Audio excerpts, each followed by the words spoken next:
Hello and welcome back to the channel. I'm BM Green, and today on In the Dark Mind, we're opening the case file of a man who didn't just murder, he terrorized an entire city.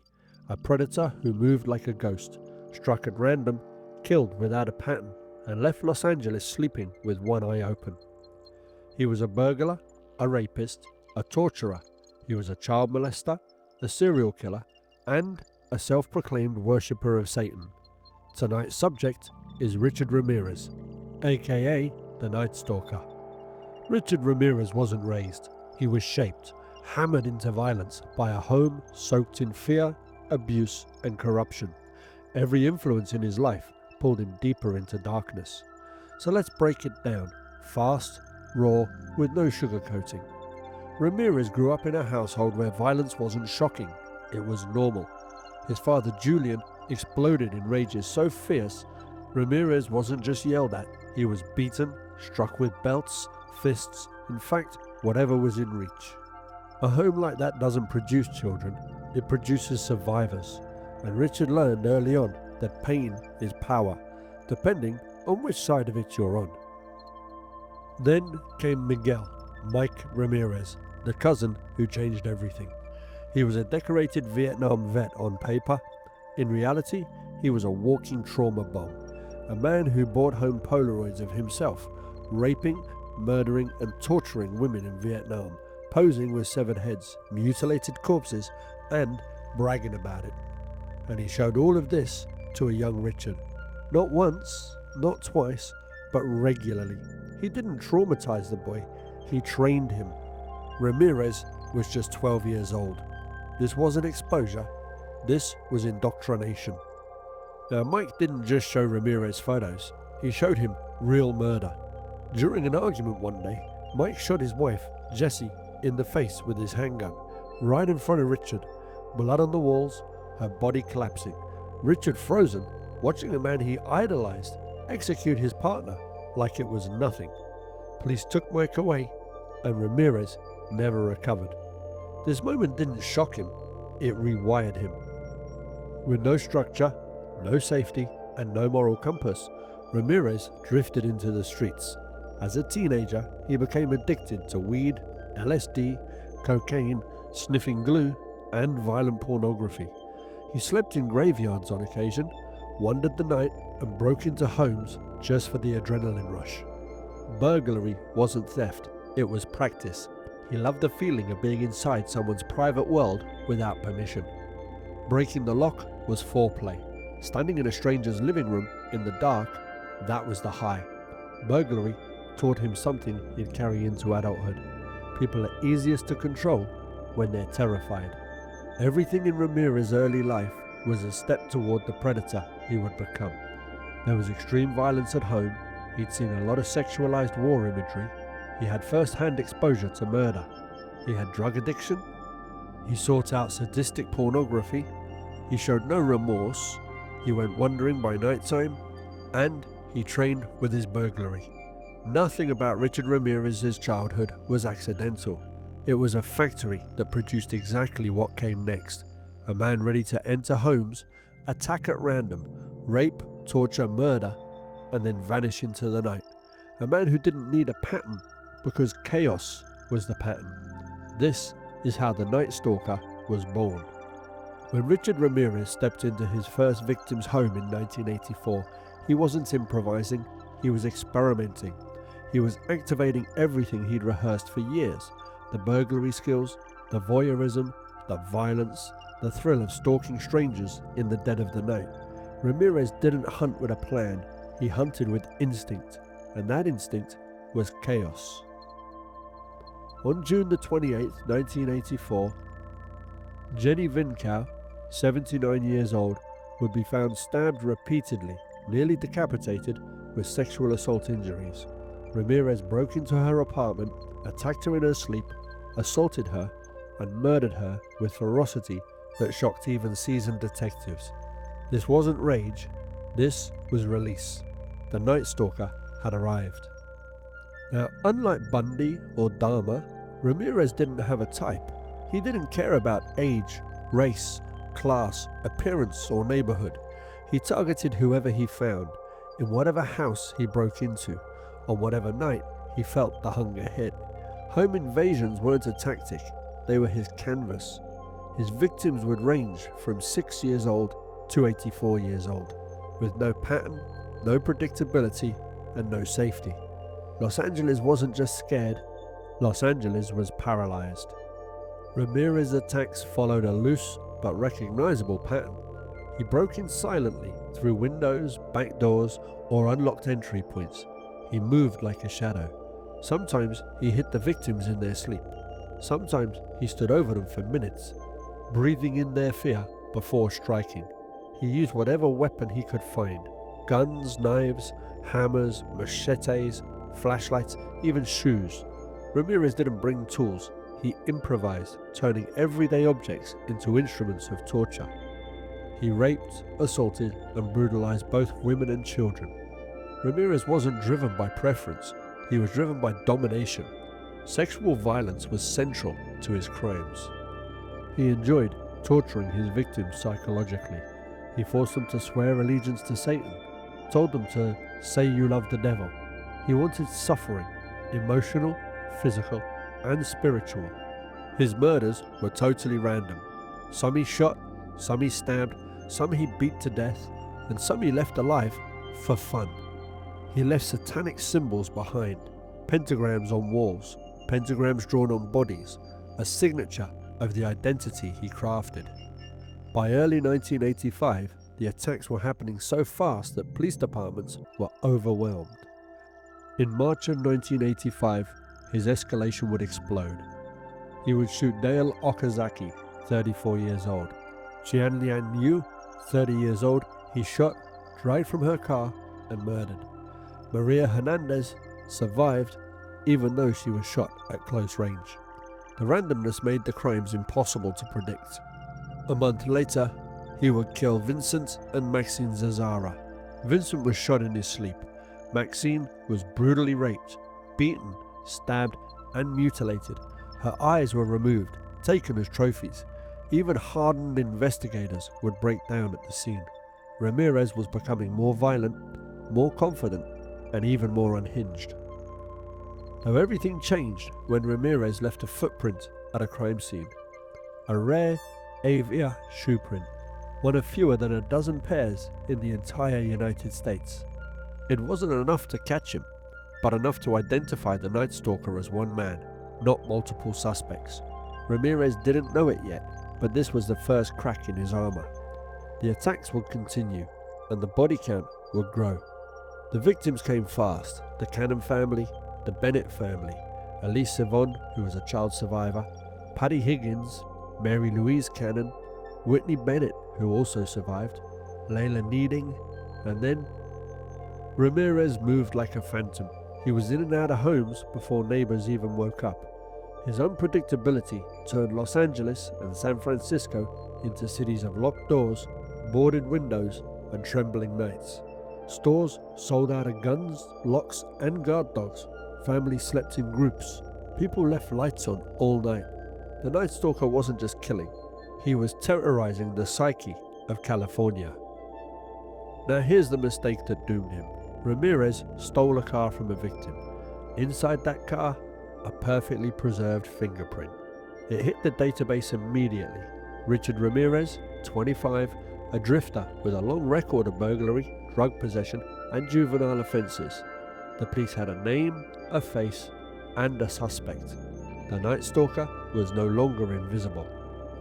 By the summer of 1985, California wasn't just afraid, it was fed up. The Night Stalker had pushed the city into full-scale panic. People sleeping with shotguns, windows barred, dogs adopted, neighborhoods forming vigilante patrols. Ramirez had terrorized Los Angeles for months. But that one fingerprint had changed everything, and that's when the hunter became the hunted.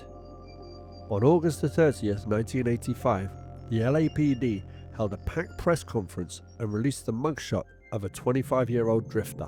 Richard Ramirez, a petty thief with the long juvenile history, was now named publicly as the Night Stalker. TV stations blared it non-stop, newspapers printed it in bold, and the city memorized every detail. the hollow eyes, the sharp cheekbones, the dark hair, and the dead stare. Overnight, Ramirez went from invisible to infamous, and when he returned to LA the next morning, he had no idea that the entire city knew his face. After stealing a car in Arizona and driving back to California, Ramirez hopped on a public bus intending to visit relatives. But everywhere he looked, people were staring back at him. He saw the newspapers with his own face on the front page. He panicked. He ran off the bus.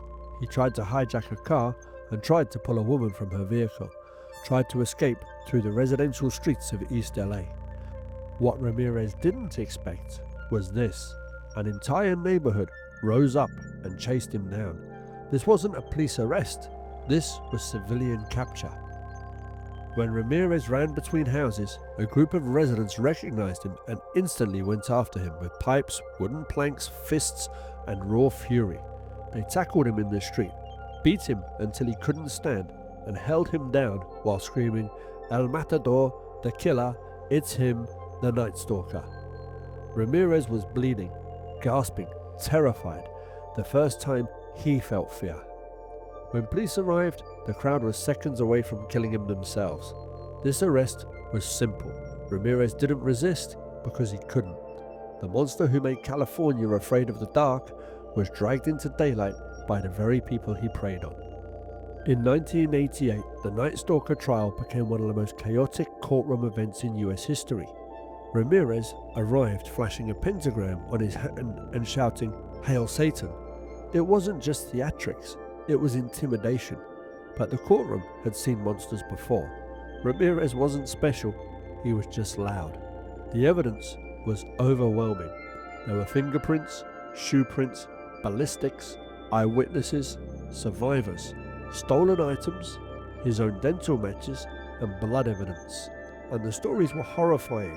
Stories of rape, murder, torture, assault on children, home invasions, mutilation, sadistic taunting, and satanic threats. Richard Ramirez wasn't just a killer, he was a spree of human suffering.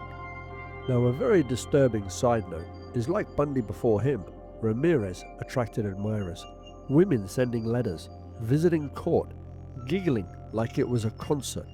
His dark hair, sharp cheekbones, and a bad boy fantasy warped into obsession. Some even believed he was innocent. Some claimed he was misunderstood. Some were sexually attracted to him. But admiration didn't save him, not even close. The verdict? Well, that would lead to 19 death sentences.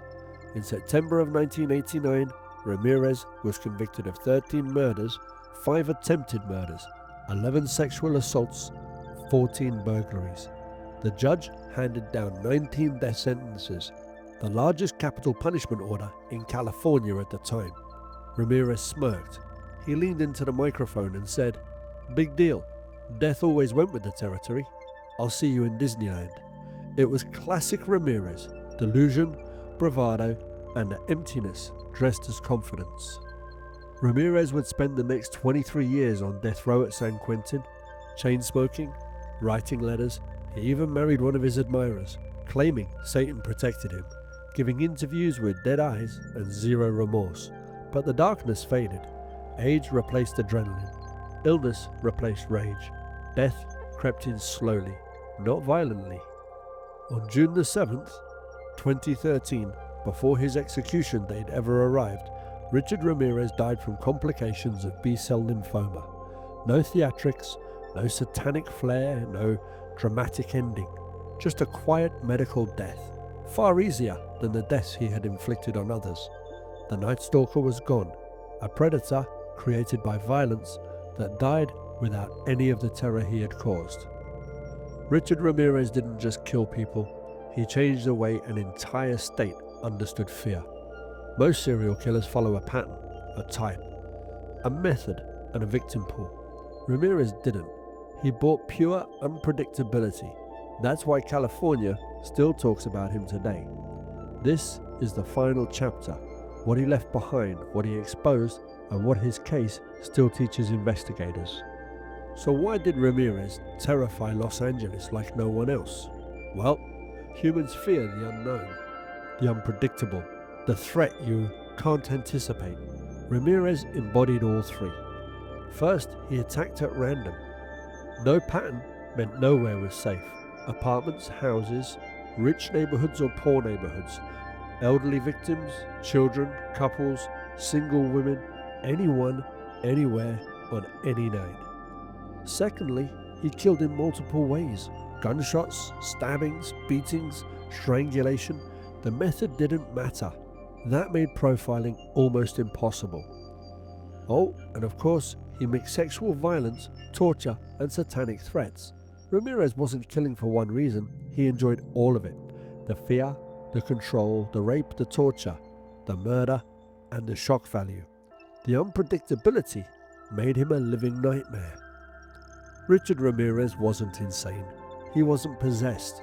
He wasn't a misunderstood outcast. He was a high-functioning sadist.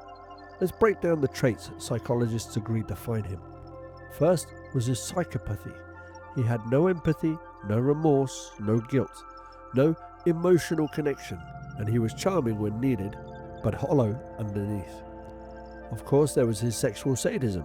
Ramirez didn't just assault victims, he wanted them conscious, afraid, and aware.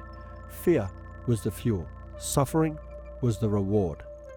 Then there was the trauma, bonding with violence. When his cousin Mike didn't just show Ramirez violent war photos, he taught him that violence equals power, dominance, and manhood. Of course, you had his Satanism as identity, not belief. Ramirez wasn't a theologian. He wasn't a worshipper. He used Satanism as a prop, a weapon, a psychological tool. In fact, it was an aesthetic of fear, a way to feel chosen or empowered. His pentagrams, chants, and courtroom theatrics weren't religious, they were branding. And then you got his narcissism and his delusion. He loved the cameras, loved the interviews, loved the idea of being famous, and he loved the attention from women. He loved being the villain. Ramirez didn't fear death, he feared obscurity. The Night Stalker investigation exposed huge gaps in law enforcement and forced rapid innovation. Interagency cooperation, because before Ramirez, LA and San Francisco police rarely shared data. His chaos forced them to create new communication systems. The Avia shoe print became one of the first nationwide examples of shoe prints being critical to solving a major case. Then there was the public alerts and media strategy. Police realized they couldn't hide details anymore, that they needed the public. The mob capture proved the strategy worked. And of course, you got the genetic and fingerprint advancements. Ramirez's fingerprint hit was one of the earliest major successes of expanding digital fingerprint databases. Now this brings us to the dark side, why people still romanticize him. Every infamous killer attracts a certain type of disturbed fascination. Ramirez was no different, but the intensity of it was shocking. Women wrote him love letters. Some wanted to marry him. Some said they were sexually obsessed with him. This phenomenon is called hybristophilia, sexual attraction to violent criminals. Why him? Well, he had the bad boy rebel aesthetic. He was charismatic with his courtroom behavior. He had the media attention. And then there was his age. He was younger than most serial killers. His satanic theatrics and the fantasy that they could save him. It's delusional, but it's real, and Ramirez exploited it. He eventually married a supporter, Doreen Leoy, while on death row, and it didn't last. The end of Ramirez would leave some feeling somewhat empty. Ramirez didn't die in the electric chair. He didn't face the same terror that he had inflicted on others. He died quietly of B-cell lymphoma in a hospital bed at 53 years of age. There was no dramatic execution, no final satanic performance, and no last violent act, just a slow medical death. A much kinder ending than he gave anyone else. But even in death, the shadow lingered. The legacy that Richard Ramirez would leave behind would be 14 confirmed murders, dozens of attempted murders, rapes and assaults, a traumatized city, hardened investigators, an improved forensic system, a case study in pure sadism, and a warning: predators don't need patterns. Some kill simply because they enjoy it. Ramirez wasn't a mastermind. He wasn't a strategist. He wasn't a genius. He was a walking manifestation of chaos, shaped by trauma, corruption, addiction, and sadism. His crimes were random, his violence was savage, and his legacy is cautionary. He didn't stalk the night because he had to. He stalked the night because he wanted to. And that is the true horror of the Night Stalker. If you've learned something and enjoyed today's story, remember, give us a like, share this, and don't forget to subscribe, and tune in again for more stories from the darkest minds humanity has to offer. I'm DM Green, and this is In the Dark Mind.